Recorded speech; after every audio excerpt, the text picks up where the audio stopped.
চলে এসেছি বন্ধুরা আবহাওয়ার আরও একটি গুরুত্বপূর্ণ আপডেট নিয়ে। আজকে একদম সংক্ষিপ্তভাবে জানাবো যে আজকে দক্ষিণবঙ্গের কোন কোন জেলায় বৃষ্টিপাত হতে পারে, সেই সাথে কোথায় কোথায় কালবৈশাখী ঝড় হতে পারে।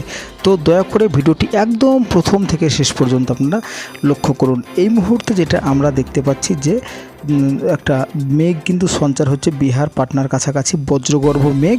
তো এই মেঘের ফলে আগামী 2 থেকে 3 ঘন্টার মধ্যে কিন্তু দক্ষিণবঙ্গে বেশ কিছু অঞ্চলে বৃষ্টিপাতের সম্ভাবনা রয়েছে। তাছাড়াও কিন্তু আজ দক্ষিণবঙ্গের সমস্ত জেলাতে বজ্রবিদ্যুৎ সহ বৃষ্টিপাতের সম্ভাবনা থাকছে।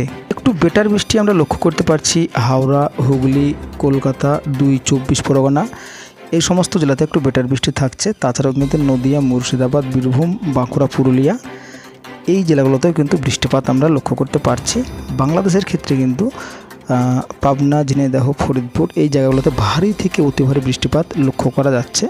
তবে শুধু আজকেই নয়, আগামীকালকেও কিন্তু দক্ষিণবঙ্গে আমরা বেশ কিছু অঞ্চলে বিকেল ও সন্ধ্যার দিকে বজ্রবিদ্যুৎ সহ ঝড় বৃষ্টিপাত লক্ষ্য করতে পারছি এবং আগামী শনিবারও কিন্তু দক্ষিণবঙ্গে ঝড় বৃষ্টি রয়েছে।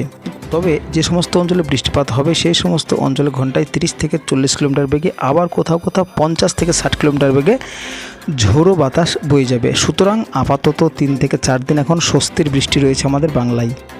তো বন্ধুরা, আজকের মতো এই পর্যন্ত একদম সংক্ষিপ্ত আপডেট দিলাম। তো কেমন লাগলো, কোথা থেকে দেখলেন, অবশ্যই কিন্তু কমেন্টে জানাবেন আপনার জেলার নাম।